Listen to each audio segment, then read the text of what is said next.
Hai guys, Assalamualaikum. Kembali lagi kita dalam OBTV. Macam biasa, OBTV akan menyajikan kisah-kisah yang menarik berlaku sepanjang minggu ini. Tak kisahlah di Facebook, Twitter, Instagram dan juga TikTok. Dan Ira, macam biasa, ada dua kisah viral yang kita nak kongsikan kepada penonton di luar sana. Dan story yang pertama, apa dia Ira? Story pertama mengenai kisah sedih seorang pengantin perempuan ni apabila dia kehilangan ayah tersayang 3 jam sebelum menikah.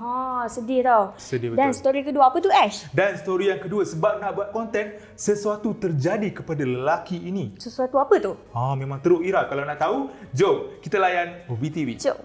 Okey guys, untuk story OBTV yang pertama, antara momen indah di majlis perkahwinan ialah dapat berkongsi kegembiraan dengan ibu bapa, keluarga terdekat serta kawan-kawan yang rapat kan. Orang kata tak kisahlah gah sekali mana pun majlis perkahwinan tu, yang paling penting adalah orang-orang yang saksikan sendiri majlis hari bahagia kita tu. Betul tak Ash? Betul tu Ira. Walaupun saya tak pernah lalui pengalaman tu, tapi awak dah pernah lalui kan? Saya pernah.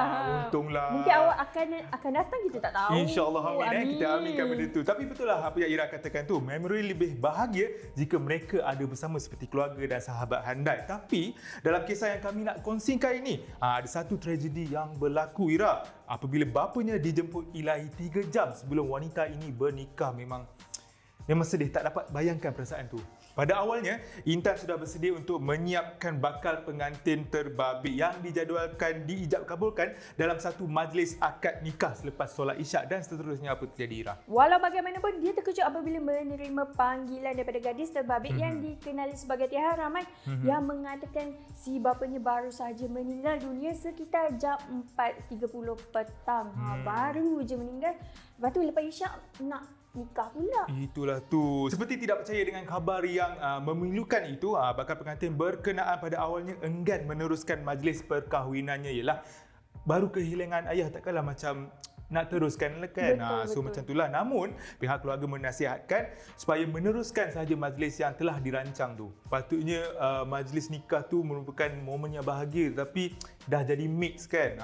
Dalam pada itu, suasana di dalam rumah pengantin turut hiba dengan tangisan ahli keluarga yang lain. Semasa jurusolek terbabit ingin ke dapur untuk membersihkan apa orang kata tu, bahan makeup seperti sponge tu kan. Dia juga ternampak tilam jenazah yang baru sahaja digunakan. Sedih betul Ira. Betul tu. Apa-apa pun kami di OBTV ingin mengucapkan takziah kepada keluarga pengantin perempuan dan semoga urusannya dipermudahkan. Amin. Amin insya-Allah. Okey guys, untuk berita yang seterusnya, zaman sekarang ni Ira, orang sanggup buat apa sahaja demi konten. Ada yang sampai sanggup malukan diri sebab apa? Nak dapatkan views yang sangat tinggi. Tapi itulah, nak cakap pasal konten ni, bagi penonton yang masih belum tahu, hanya kerana ingin membuat video berjalan di tepi landasan kereta api untuk dikongsikan di media sosial, seorang remaja lelaki di India dilaporkan cedera parah selepas dirempuh dengan kereta api yang laju. Daripada belakang, dia laju, dia langgar orang tu sampai terlipat orang tu.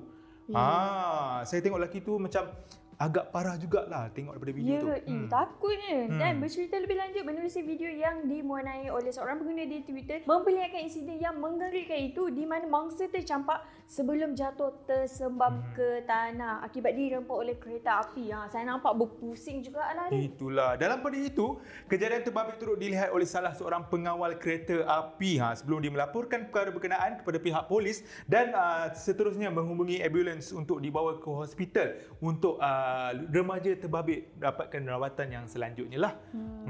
Difahamkan salah seorang individu yang berada di lokasi kejadian telah memberi amaran kepada mangsa untuk tidak berjalan berhampiran dengan landasan kereta api itu. Tetapi warning dia tu, dia macam dia tak kisah. Janji dia nak buat konten. Itulah yang terjadi.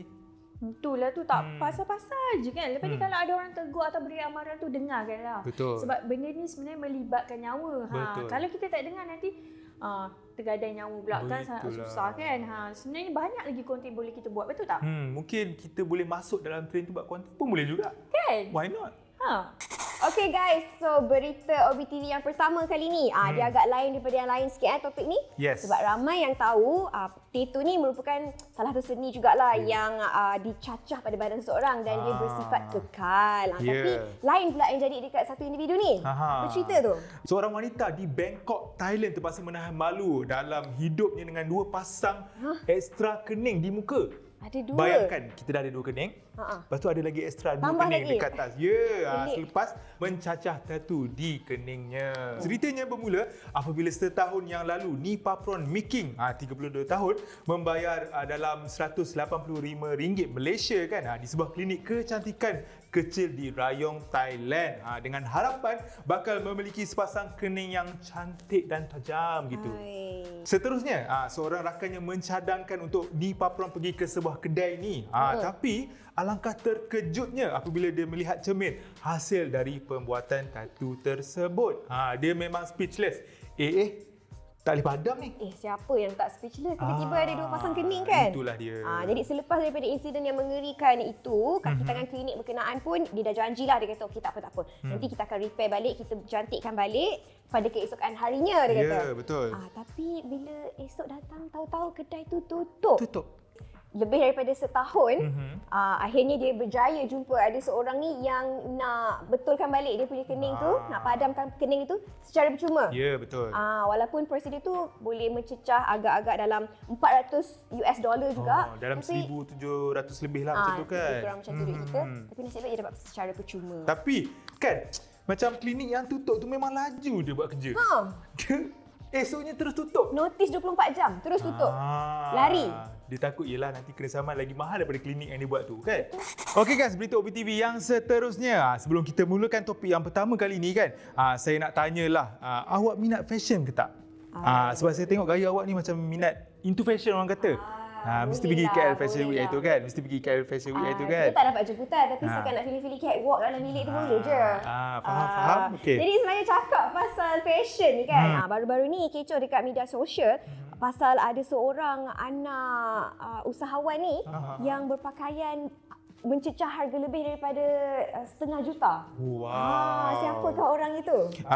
Nak dijadikan cerita, baru-baru ini Cik B atau nama sebenarnya Edlin Zamilin telah menjadi bualan hangat netizen.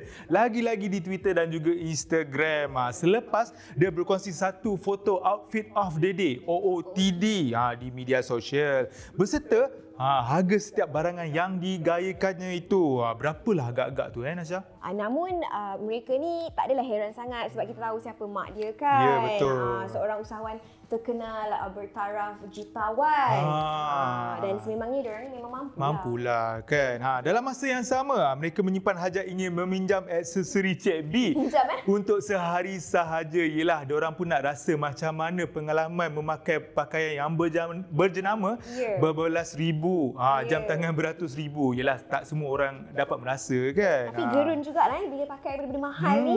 Itulah. Tapi yelah, ada yang berpendapat keseluruhan nilai pakaian Cik B tu dalam RM657,750. Nak sebut pun macam besarnya nombornya. Memang gerun macam gerun sangat. Dah macam harga sebuah rumah pun ada. Itulah. Tapi tak apalah, rezeki Cik B kan dapat pakaian barang-barang yang berjenama macam tu. Cuma satu je saya nak minta lah. Kalau dia rasa macam tak nak pakai, bolehlah. Bolehlah mengurat Cik B ke. Mengurat Cik B Macam-macam orang boleh dapat. Mesti dia dah teka, tak nak lah. Okay guys, berita OBTV yang pertama kali ni. Kes ni terjadi dekat India, Ira. Di mana ada seorang wanita ni dipercayai meletakkan racun ke dalam minuman rakan sekelas anaknya. Kenapa sampai macam tu sekali Sebabnya adalah wanita tu ada sikap cemburu terhadap pencapaian akademik mangsa yang mendapat keputusan lebih cemerlang daripada anak dia. Jadi menerusi daripada laporan ODT Central, mangsa berusia 13 tahun disahkan meninggal dunia selepas diracun oleh suspek di Bandar Karaikal.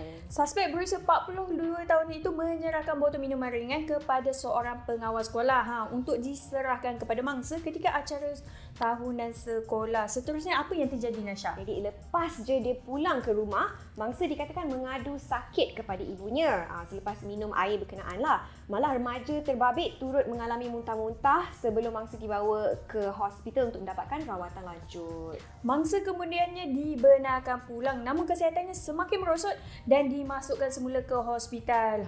Walau bagaimanapun, pada keesokan harinya remaja terbabit disahkan meninggal dunia pula. Ya, dan susulan daripada itu, ibunya meminta pihak sekolah untuk nak periksa CCTV dekat sekolah tu dan mendapati suspek sebenarnya telah meletakkan sesuatu ke dalam botol minuman itu sebelum diserahkan kepada pengawal sekolah itu.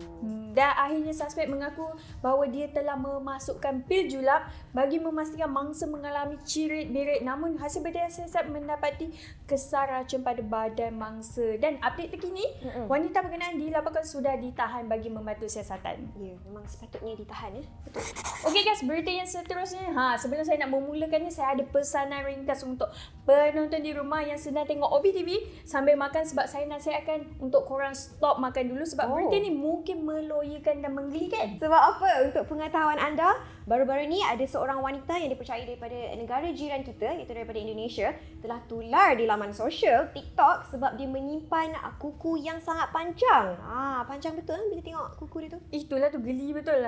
Dan dalam video yang dimuat naik di laman sosial TikTok, memaparkan wanita tersebut sedang membasuh tangan sebelum menunjukkan cara makan menggunakan kukunya yang panjang. Awak bayangkanlah, nak tengok dia makan pun saya rasa macam tersiksa jugalah. Sebab tak selesa kan. Sebab dia kaut nasi tu dengan menggunakan kuku yang panjang macam macam itulah. Dia basuh tangan tapi makan guna kuku. Betul. Itulah dia, bila kita tengok gaya dia tu, terdapat banyak persoalan daripada netizen yang mengatakan dia basuh tangan dekat tapak tangan, tapi dia makan menggunakan kuku. Tapi tak basuh kuku. Tak tahulah dia basuh sekali dengan kuku ke tidak. Macam mana tu? Wanita tersebut turut memuat naik beberapa video menunjukkan dirinya melakukan aktiviti harian dengan berkuku panjang. Termasuklah memasak, memandu kereta dan sebagainya. Perkara tersebut secara tidak langsung membuatkan dirinya menjadi tarikan ramai. Tapi saya rasa kan, orang tertarik bukan sebab orang suka, sebab maybe geli kot. Betul juga, tapi dia macam agak lain daripada lain jugalah kan. Orang pun teringin nak tengok macam mana dia menggunakan kuku yang panjang tu dan buat aktiviti-aktiviti harian. Pelik juga. Dan banyak jugalah reaksi yang terdapat daripada netizen. Betul tu. Dan kalau tengok dekat ruangan komen, rata-rata netizen mengakui bahawa mereka rasa geli melihat gelagat wanita berkenaan. Dan ada juga yang bertanya, kalau nak buang air tu macam mana tu? Adakah dia menggunakan kuku atau tangan dia? Sampai ke situ netizen fikir sekali. Tapi betul juga, macam mana dia buat benda-benda macam tu semua kan dengan kuku yang panjang, macam susah je. Tapi apa-apa pun, dia pandai-pandailah dia nak buat macam mana kan. Awak rasa sampai bila dia nak simpan kuku panjang macam tu Entahlah. Tapi tak apa. Biar saya tanya dekat ruangan komen dia. Macam, akak sampai bila akak nak simpan kuku tu lah? Kan? Tiba. Tanya sikit. Baiklah, itu saja OBTV kali ini. Untuk membaca artikel-artikel menarik, boleh layari www.ohbulan.com. Kalau korang nak tengok video-video yang best pula, jangan lupa untuk subscribe YouTube kami di Ohbulan Official dan juga follow kami di TikTok di Ohbulan Official. Betul tu. OBTV akan bersiaran setiap hari Jumaat, Sabtu dan Ahad jam 6.55 petang hanya di TV9. Saya Nasha Nazari. Saya Ira Zahira. Sampai berjumpa lagi. Bye. Tuan suruh saya action, tuan tak suruh saya cakap.